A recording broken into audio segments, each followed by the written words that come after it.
I said it's almost like a player receiving a red card, and then the player receiving the red card gives the referee a red card, something along that line. Well, let's find out more about what actually happened last night regarding the Secretary General, or the suspended Secretary General of the African National Congress, Matshidiso Madia, is with me. She's a journalist at EWN. Tsidi, appreciate your time and what must be an incredibly hectic morning, I'm sure. Absolutely. Good morning, Ashraf. Good morning indeed. Tell me about, okay, first of all, in broad strokes, what's your understanding in terms of what actually has happened? In simple terms, Matshidiso has been suspended as the ANC Secretary General. He's been asked to vacate office, and he's kind of reeling from that decision. He's kind of angry, and that's the counter suspension letters that we saw where he's digging in his heels saying he's appealed, he's not vacating office. But ultimately, Matshidiso has been suspended as of Monday as the Secretary General of the ANC. So if we stay with the actual facts, that's the one that carries the most weight, because the second part of it is his own letter, a letter from a suspended person effectively suspending his own president. How much weight does that carry? None. The ANC, absolutely none. The ANC staff actually responded to his letter, calling, first of all, confirming that it is legitimate and asking for him to respect NEC decisions. I think, Ashraf, what's been interesting about that particular letter is Matshidiso actually walked out of a National Working Committee meeting where they said suspend those who do not step aside. And then he went on to write that letter and sent it to Cyril Ramaphosa. He had a conversation with Eyewitness News where he said to me that he's had the backing of the NEC to do this, but there is none. Of course, we know that the NEC meeting is only taking place this coming weekend, of course. So what then? I mean, do you just see this as an act of desperation from the Secretary General? Like, what is your understanding of him? I understand he's bitter about being suspended, clearly, but your understanding of him then effectively going on the attack, in whether it's legitimate or not, but the fact that he's done the action is louder than the legitimacy of writing a letter suspending the president. I think it's a man without strategy, Ashraf. I think that he's run out of room to maneuver and he doesn't know what else to do. And I think that it's signs that the fact that he's been putting up, even he sees as a lost cause. I mean, his actions are an application for an expulsion, mind you. Many people last night, including NEC members, called me saying, but what is he doing? How? I mean, even somebody in his corner said, please don't run the interview. And I said to them, I can't do that because he came to me and we did the interview on the record, you know. It's an application for an expulsion from the ANC. He's defying it and he's testing, he's calling their bluff, if you may. And that speech to a person is just that he's no longer got any tools in his box, really, to fight back. And I think he knew that at the last NEC, when they resolved this and they wouldn't budge. He knew then that the writing was on the wall. This absolutely cemented his fate as the Secretary General of the ANC, at least for tenure.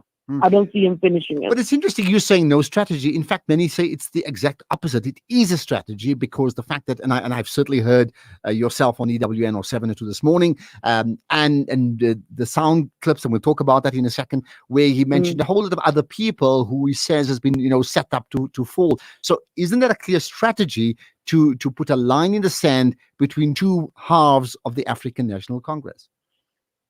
I think that's what has been attempted all along. Ashraf, it didn't succeed. I say it's a strategy that hasn't worked because he's outside. No matter how you cut it, he's outside. So he can make any claims, including that state machinery is being used against him, but he makes the claims and he doesn't tell you who's doing it. I asked him countless times by who, and how are they doing it? There are no details.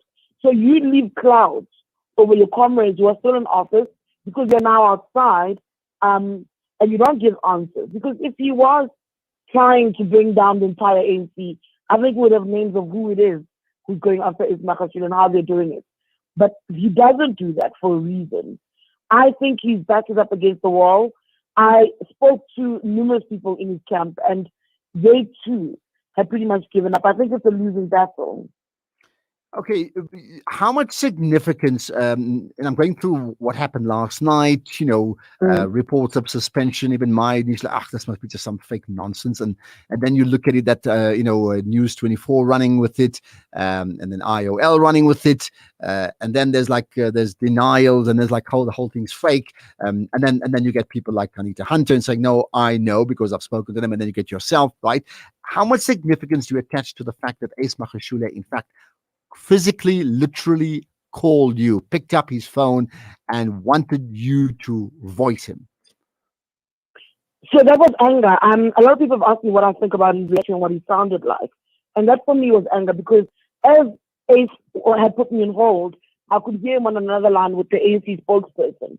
And what caught his ire was the ANC releasing a statement calling his initial statement fake. I actually remember not even being bothered by his initial statement for a while. It was when he called and how angry he was that I realized there's so much more to this particular issue. And that's what that was about. The significance of it, again, people in his camp will tell you that we shouldn't pay too much attention. He was an emotional man last night. But the point is, he pulled the trigger. He himself said at the end of the night, the horse is bolted.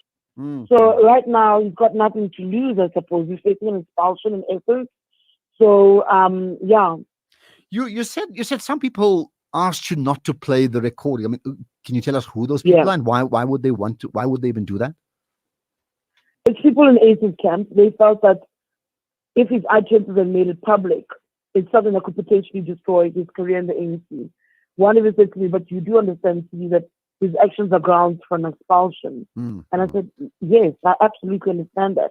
However, he came to me on the record, and I stand by that as a journalist. Him and I spoke frankly, openly on the record.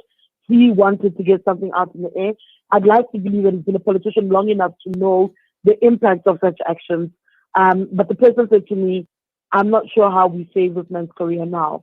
So there's somebody in his camp, somebody who says that they are vested in Ace Makashule's well-being, somebody I've communicated with on behalf of Ace, time and memoriam. And this person said he's sinking his career at this moment. Mm. But one thing I can say, Ashraf, is what I sensed a lot of when I was speaking to Ace was anger. There was anger in how he was speaking to the ANC spokesperson and how angry he was that he felt his statement was undermined. Remember, he's digging in his heels, insisting that he's still the ANC Secretary General, not expelled because there's an appeal on the table. So he was angry that he was being undermined by Pule Mabe, the ANC spokesperson. And I could hear him literally saying, I'm calling the journalist myself now. And that's picking up the phone and calling Menu Garden. I know several journalists received calls from Ace Magashule to say, I wrote that statement, I wrote that letter, I'm suspending Cyril Ramaphosa. Mm-hmm. Who do you think advises Ace Magashule? There's a very funny clip of Julius Malema where he speaks about how Ace Magashule should not align himself with the likes of Carl Niehaus because that's dangerous for his career. I think it's a well-known fact that Ace Magashule is really close to Carl Niehaus, who's the MKMV spokesperson, and a staffer in his office. It's well known that he also speaks to former President Jacob Zuma. Those are some of the people that we know he's aligned to. And of course, Supra Mahomapelu. Some of the people he mentioned in the clip are the people he speaks to. Mm. Now, just the last thing before I let you go. Well, two things. Just one is I'm a little bit lost.